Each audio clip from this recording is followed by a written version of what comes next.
Allez, 21h passées de 16 minutes, toujours en direct pour la suite de ce grand JT. Place au débat. Et vous le savez, le gouvernement redoutait absolument ce mardi 4 septembre 2 dossiers épineux, 2 temps forts, le remaniement ministériel et le maintien du prélèvement de l'impôt à la source. Et en cette rentrée compliquée, le gouvernement s'est-il relancé? Le macronisme en proie au doute ces derniers jours est-il rentré dans une toute nouvelle ère? Et cela à un petit peu moins de 9 mois des élections européennes. Bref, Emmanuel Macron a-t-il repris la main? On en parle avec nos 4 invités, avec Ronan Dantec. Bonsoir. Bonsoir. Merci d'être avec nous, sénateur Europe Écologie Les Verts de Loire-Atlantique, soutien, on le rappelle, de Nicolas Hulot, avec Geoffroy Bollé. Bonsoir. Bonsoir. Geoffrey, Bollé, directeur de cabinet de Florent Philippot, conseiller régional d'Île-de-France, également avec Carole Gandon. Merci d'être avec nous. Vous êtes référente départementale La République En Marche d'Ille-et-Vilaine, et avec Pascal Cherki, conseiller socialiste à la ville de Paris. Merci à tous les 4. On va écouter justement le Premier ministre qui était chez nos confrères de TF1 et qui a donc maintenu le calendrier quant à la réforme de l'impôt à la source. Ça va se faire, janvier 2019. Je vous confirme en effet qu'au 1er janvier de l'année 2019, l'impôt sur le revenu sera prélevé à la source, comme nous avons travaillé d'arrache-pied depuis plusieurs mois pour faire en sorte que cela soit possible. On n'est jamais trop exigeant quand il s'agit du bon fonctionnement de l'impôt. Et nous avons été, et je l'assume, le président de la République tout autant que moi, nous avons été exigeants. Nous avons aujourd'hui l'ensemble des réponses aux questions que nous nous posions. Et nous avons la garantie, la certitude, la conviction que cette réforme sera mise en œuvre dans de bonnes conditions pour les contribuables. De bonnes conditions pour le contribuable. Carole Gandon, c'était le message que souhaitait faire passer le gouvernement. Circuler, il n'y a rien à voir, tout coule de source, tout continue en fait, il n'y a pas de crise. Eh bien, écoutez, absolument pas. Tout est à poste. Ce dispositif qui vise à transformer et changer la vie quotidienne des Français, en tout cas dans leur relation à l'impôt, va se déployer à partir de janvier 2019, comme c'était prévu. Effectivement, nous avons procédé à toutes les vérifications pour être certain que le lancement se passe bien. On a même entendu Gérald Darmanin il y a quelques minutes préciser qu'il n'y a pas de bugs, parce qu'on a beaucoup entendu parler de ces bugs, plus de 300 000 bugs techniques. Et là, ce soir, il nous annonce, Gérald Darmanin, qu'il n'y aurait carrément pas de bug. Non, et s'appuie là-dessus. Tous les tests ont été conduits, poursuivis, et effectivement. Un peu risqué, non? Il en ressort que le dispositif est prêt, la mesure est prête à être appliquée dès le 1er janvier, et elle va avoir un impact concret et réel sur la vie des Français, sur le quotidien des Français. Mais alors comment expliquer tout cet atermoiement, ce tohu-bohu? On a l'impression que ça fait 2 ans et demi que ça doit être mis en place. 40 000 fonctionnaires qui travaillent sur ce dossier, et pourtant, c'est la panique, non? L'objectif, c'est de simplifier le quotidien des Français. En effet, quand ils vont avoir leur impôt qui sera prélevé à la source, ça leur évite d'avoir à mettre de l'argent de côté, ça évite d'avoir faire un peu la tête pour voir qu'ils auront moins d'argent, non? Ouais. Alors, de fait, mais je pense que le Premier ministre a été très clair et très pédagogue tout à l'heure quand il a expliqué sur le plateau. Il a été très précis, très technique. Ouais. Il a été précis, il a été pédagogue.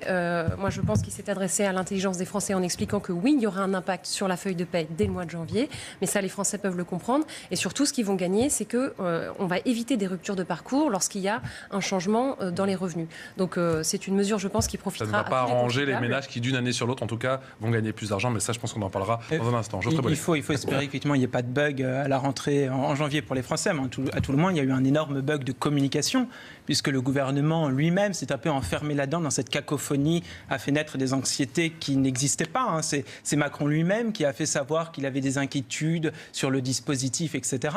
Donc maintenant, on peut espérer... Et maintenant, c'est dur de rassurer les Français? Eh ben, forcément, c'est plus difficile quand l'inquiétude descend de la tête de l'exécutif, alors qu'a priori, on était confiant. C'est pas une réforme qui date d'aujourd'hui. Ça fait quand même plusieurs années qu'effectivement, les services de Bercy la travaillent.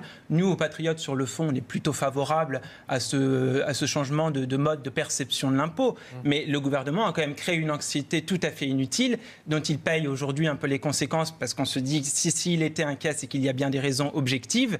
Et là, maintenant, c'est vraiment quelles sont ces raisons. Mais indépendamment, maintenant que cet épisode assez cacophonique est en train de passer, on peut s'intéresser plutôt au vrai sujet en matière fiscale qui compte, et c'est pas du tout le mode de perception de l'impôt, mais bien davantage le montant et la répartition de l'impôt. Et là, les Patriotes sont à rebours total du gouvernement Macron, puisque nous, on est pour une beaucoup plus grande progressivité de l'impôt sur le revenu, avec une multiplication des tranches, et surtout une suppression de tous les cadeaux fiscaux qui ont été faits aux plus riches, qui sont scandaleux, qui n'ont entraîné absolument aucun ruissellement, pas l'ombre du début d'une goutte de ruissellement. Dès lors, il n'y a aucune justification à les maintenir. Carole Gandon, allez-y. Et là, il y aurait de quoi redonner un peu de crédit au budget de l'État. Il est parti, Geoffrey Bollée, allez-y. Pour réagir aux propos totalement anxiogènes de M. Bollée, non, au contraire, le gouvernement qui a suscité l'anxiété M. Bollée, dans ont la été société rassurés. française. Avec une réforme très facile et très technique. Si vous permettez que je vous réponde, les Français ont été au contraire rassurés de voir qu'il y avait un niveau d'exigence, absolument, mais bien sûr que si, puisque concrètement, nous avons été regardés à la loupe,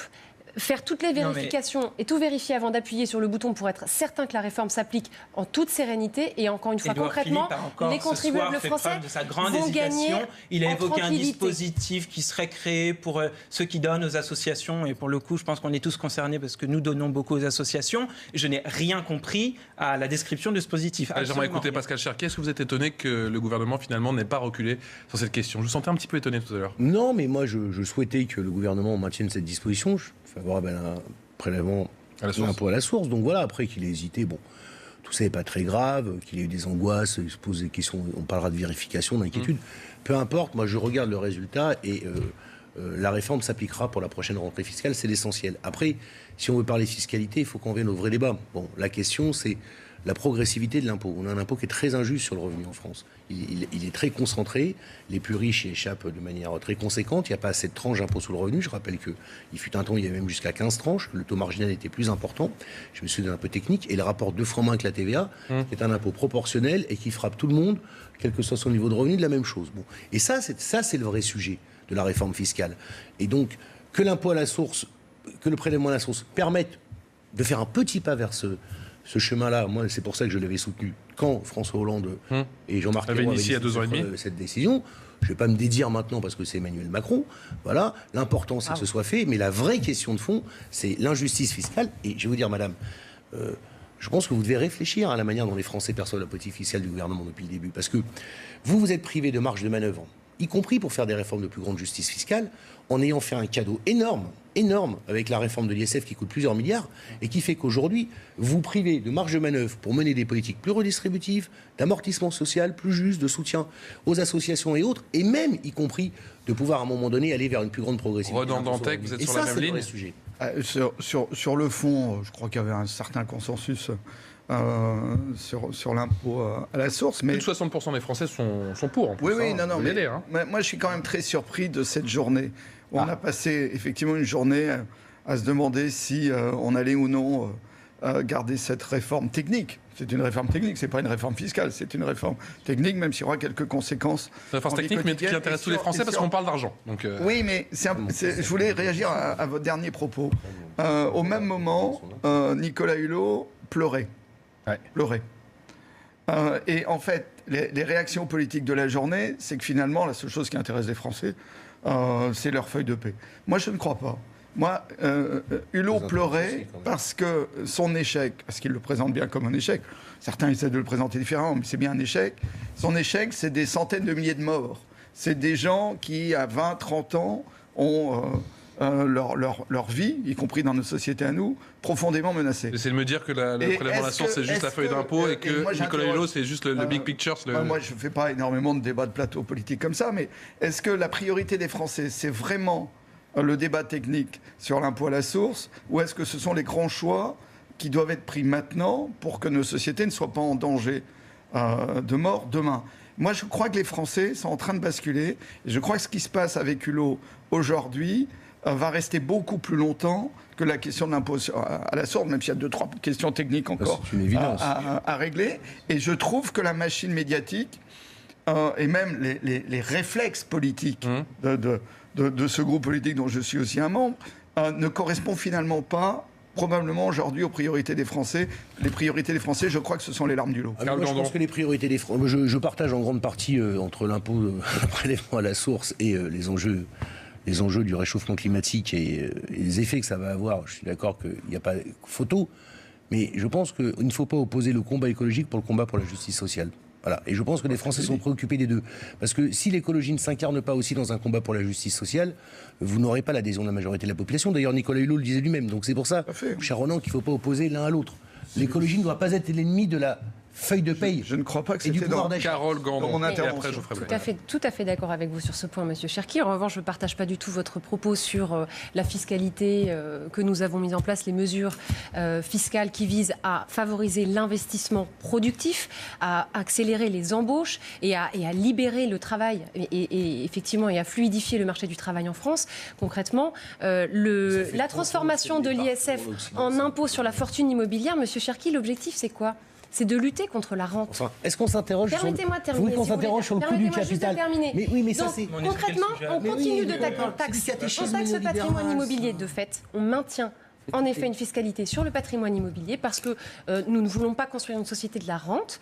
En revanche, on encourage l'investissement à la flat tax de 30% sur les produits du capital. C'est pas l'économie de la rente, ça peut être, madame. C'est l'incarnation même. On ne peut pas faire une mesure plus rentière que celle-ci. Le capital, il va où? Il va dans les entreprises. Mais pas du tout.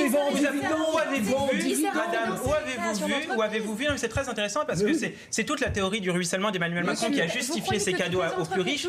Où avez-vous vu, madame, sérieusement, on a les chiffres aujourd'hui, où avez-vous vu une relance de l'économie et de l'emploi suite aux mesures fiscales d'Emmanuel Macron en faveur des plus riches? Nulle part. Regardez les prévisions de l'INSEE. Les dernières prévisions de l'INSEE, monsieur Bollet, annoncent une progression du pouvoir d'achat, une baisse du chômage. Ça ne s'arrête pas en même temps. Lorsqu'on adopte des mesures aussi injustes socialement et aussi inefficaces économiquement, on revient dessus et on les supprime. Le problème, c'est que monsieur Macron est évidemment l'agent des personnages les plus riches de ce pays, des grosses entreprises, des lobbies, et donc il fait une politique qui va dans le sens de leurs intérêts et non pas dans le sens des intérêts des Français. 20 petites secondes, la réponse de Carole. On a évoqué la démission de Nicolas Hulot tout à l'heure et le changement de gouvernement au niveau du ministère de la Transition écologique. On pourra revenir sur les propos très forts qui ont été ceux de Nicolas Hulot lorsqu'il a dénoncé le poids des lobbies et la responsabilité du modèle libéral qui met directement en cause l'Union européenne et sur laquelle seuls les... Il a dit pas mal de choses aussi aujourd'hui, c'était plus enrobé. Nous souhaitons sortir de cette Union européenne qui organise, qui met en œuvre ce modèle libéral qui nuit à la planète et à notre pays. Il tient beaucoup à l'Europe, Nicolas Hulot, quand même. Ouais. Non, mais alors c'est très intéressant, monsieur, parce que vous êtes représentant d'un mouvement de répondre aux enjeux qui prétend être écologique et qui en même temps défend l'Union européenne. Donc, comment pouvez-vous concilier la défense de l'Union européenne, qui est la courroie de transmission de la mondialisation sauvage, qui défend, c'est dans son ADN, la libéralisation de tous les accords de libre-échange avec la terre entière, et la défense de l'environnement qui supposerait de réduire les flux commerciaux, de produire plus près des lieux de consommation, etc. Comment vous conciliez cette incohérence fondamentale? Je suis obligé de vous couper, vous savez quoi, gardez surtout vos éléments de langage et vos éléments pour vos démonstrations. On se retrouve dans 3 petites minutes pour la suite de ce débat. Et bien entendu, on parlera de Nicolas Hulot, mais également de Roxana Maracineanu, la nouvelle ministre des Sports, avec au terme de cette journée folle pour le remaniement. A tout de suite. Et on se retrouve à 21h32 en direct sur CNews pour la suite du grand débat du grand JT. Je vous le rappelle, en cette rentrée compliquée, eh bien le gouvernement, cette question, s'est-il relancé? Le macronisme est en proie au doute ces derniers jours. Est-il entré dans une toute nouvelle ère? Je vous rappelle que dans un petit peu moins de 9 mois, il y a ces élections européennes si chères à Emmanuel Macron. Bref, le chef de l'État a-t-il repris la main? On continue à en parler avec nos invités, avec Carole Gandon. Vous êtes référente départementale La République En Marche d'Ille-et-Vilaine, avec Roland Dantec, sénateur Europe Écologie Les Verts de Loire-Atlantique, avec Geoffrey Bollet, directeur de cabinet de Florian Philippot, conseiller régional Île-de-France, et Pascal Cherki, conseiller socialiste de Paris. On rappelle le remaniement. On se demandait s'il allait être grand ou plutôt petit. Finalement, c'était un remaniement à minima aujourd'hui, avec 2 nouvelles têtes. Roxana Maracineanu à la place de Laura Flessel, c'est au ministère des Sports, et François de Rugy qui est le nouveau patron de l'écologie. On va écouter le sentiment de Nicolas Hulot qui était très ému aujourd'hui. Ne doutez à aucun instant que ma démission signifie une forme de résignation. Elle est simplement le signal d'une nouvelle mobilisation. Le sens de ma décision, ça n'est pas de baisser les bras. C'est de lever les yeux. C'est de regarder en face une dure réalité que nous avons ensemble à étreindre. Roland Dantec, je rappelle que vous êtes sénateur Europe Écologie Les Verts. Nicolas Hulot dit pas de résignation, mais est-ce qu'il y a résignation de la part du gouvernement en nommant François de Rugy? Non, il n'y a pas résignation en nommant François de Rugy. Je pense que François de Rugy était quasiment le seul choix possible. Si, Pascal Cherki pour le gouvernement. Il cochait les cases. Si on garde un ministre d'État, il faut que ce soit quelqu'un qui a eu un parcours important, 4e personnage de l'État. Il vient du monde de l'écologie. Donc c'était quasiment une pure politique, lui. Hein. Et pure politique. Moi, ce que je retiens quand même, c'est que Nicolas Hulot a dit finalement l'incapacité de faire une politique où économie libérale et écologie fonctionnaient ensemble. Ces propos ont été très durs sur l'échec de ça. Et c'est un peu ce qu'on attend. La promesse de Macron, laissez-moi finir, la promesse de Macron, c'était de dire, dans mon système libéral, on peut atteindre les résultats sur l'environnement. Or, aujourd'hui, cette année, les émissions de gaz à effet de serre françaises ont augmenté, ce qui décrédibilise la France sur la scène internationale. Et le Premier ministre, ce soir, ne dit pas « j'ai compris, je vais mettre tous les moyens qu'il faut pour, à marche forcée, réduire les émissions de gaz à effet de serre et donner à François de Rugy les milliards qui lui manquent ». Non, il dit « si on regarde les autres, on n'est pas si mal ». Ça n'est pas à la hauteur de la question. Et je crois qu'aujourd'hui, il faut partir de ce qu'a dit Hulot. Hulot n'a pas dit simplement il y a un problème de gouvernement. Moi, je ne veux pas retomber dans la politique. Non, d'accord, ça va plus loin que ça. Ouais. Il a dit c'est les contradictions de la société française. Moi, en tant que parlementaire, ce qui m'intéresse aujourd'hui, c'est de repartir du propos d'Hulot et de mettre sur la table toutes les contradictions qui sont derrière. Simplement, ce qui est clair, c'est qu'il y a un certain nombre de décisions du gouvernement qui bloquent la transition. Notamment, j'en prends une seule. Le fait de bloquer les dépenses de fonctionnement et d'investissement des collectivités territoriales. Et moi, j'ai été longtemps vice-président avec François de Rugy à Nantes sur l'environnement, fait que les collectivités ne peuvent plus investir dans la transition. Elles sont bloquées. C'est ce qu'a dit Hulot en disant c'est du pipeau aujourd'hui de dire qu'on va réhabiliter 500 000 logements. On n'a pas l'argent, on n'a pas les moyens et les collectivités sont bloquées. Et pourtant, François de Rugy a parlé juste après Nicolas Hulot. Oui, il s'est voulu pour le moins optimiste et offensif. Moi, je ne ferai jamais de procès d'intention. Je connais François depuis 20 ans. On a gagné des combats ensemble, dont Notre-Dame-des-Landes. Simplement, il faut maintenant se dire qu'il n'y aura pas d'état de grâce pour François de Rugy. Il y aura résultat ou pas résultat, et ça veut dire beaucoup d'argent. Il y aura beaucoup d'argent. Allez, Carole Gandon, allez-y. Oui, alors, je vous entendais parler d'échec, mais si vous avez bien écouté, en effet, la déclaration de Nicolas Hulot ce soir, qu'est-ce qu'il dit ? Il ne dit pas « j'ai échoué ». Il ne dit pas je baisse les bras, il dit au contraire je lève les yeux. Et il nous exhorte à poursuivre le combat. Donc c'est au contraire un appel qu'il nous lance. Si vous permettez que je termine. On ne peut pas faire dans l'élément de langage. Terminez, Carole Grandon, je vous en prie. C'est vrai qu'on se demande pourquoi il est parti. Il n'est pas parti parce qu'il était content de son résultat. Vous avez parlé de Notre-Dame-des-Landes il y a un instant, Monsieur Dantec. Je suis désolée, c'est à mettre au crédit du bilan de Nicolas Hulot et du bilan de ce gouvernement. En 15 mois, on a fait plus pour l'environnement que sous les quinquennats précédents. Mais bien sûr que si, c'est vrai. Mais je vais vous dire, laissez-moi finir si vous voulez bien, Monsieur Dantec. Si vous voulez bien que je termine. Si vous voulez bien que je termine, juste mon raisonnement. On a fait plus. On a fait plus que sous les quinquennats précédents, mais c'est normal. On ne peut pas. Il n'y a même pas. Non, c'est pas des éléments de langage parce que concrètement, la fin de l'exploitation des hydrocarbures, l'investissement massif dans la rénovation énergétique des bâtiments, avec l'augmentation du budget de la la chasse au grand tétra. La chasse au grand tétra depuis la semaine dernière, c'est inimaginable. La chasse au grand tétra. Je fais voler. Attendez, j'aimerais juste aller au bout de mon point. J'aimerais juste aller au bout de mon point. L'écologie, Monsieur Dantec, c'est un combat. Vous êtes bien placé pour le savoir. Et je pense que Nicolas Hulot l'a rappelé et François de Rugy en est conscient. Il a d'ailleurs souhaité inscrire son action dans la constance et dans la détermination. Et il envisage en effet une action dans la durée. Donc ce sera constant dans l'échec. Nicolas Hulot, il a dit levez les yeux. Moi, je vous dis ouvrez les yeux. Ouvrez les yeux sur la réalité et ouvrez les oreilles. Mais vous avez terminé, bien sûr. Ouvrez les oreilles. Qu'a dit Allez, terminez s'il vous plaît, Carole Gandon. Et après, je vous aurai la parole, Geoffrey. Les solutions techniques, elles existent. Je suis désolée, vous êtes tous dans une espèce de climat anxiogène et vous aimez jouer sur les peurs des Français, mais permettez-moi quand même d'apporter un petit peu d'espoir.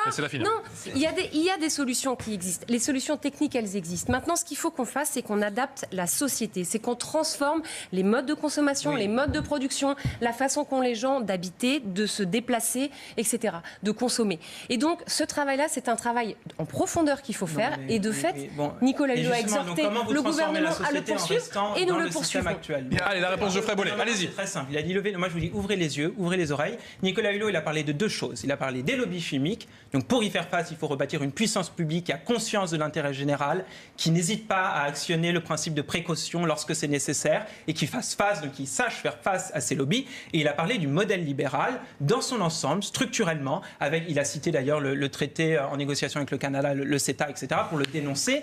Et là, c'est la responsabilité directe de l'Union européenne. Donc maintenant, il faut regarder cette réalité en face. Si l'on veut pouvoir changer de modèle économique, changer de modèle environnemental, changer de modèle de société, il faut retrouver la capacité de toutes nos politiques, donc de sortir de l'Union européenne pour retrouver notre politique commerciale, notre politique sociale, notre politique environnementale. Je vais vous donner un exemple de ce que ça signifie. Le gouvernement a prétendu avoir interdit les néonicotinoïdes dernièrement. Bon, c'est pas totalement vrai parce qu'il y a plein d'exceptions qui seront faites et puis ça n'inclut pas tous les autres produits qui sont aussi nocifs pour les abeilles et les pollinisateurs qui ne sont pas que des néonicotinoïdes. Donc il a interdit. Sauf qu'en faisant cela, il a provoqué le mécontentement de nos agriculteurs qui se retrouvent avec une nouvelle concurrence déloyale puisque au niveau européen, les néonicotinoïdes sont autorisés alors que si l'on était un État souverain, eh bien lorsque l'on décide d'augmenter nos standards environnementaux, dans le même temps, on protégerait nos agriculteurs de la concurrence déloyale de produits qui n'ont pas un niveau environnemental, un niveau de normes environnementales comparable. Mais pour faire cette politique complète, cohérente, qui suscite l'adhésion de toute la société, et non pas, monsieur Desverts,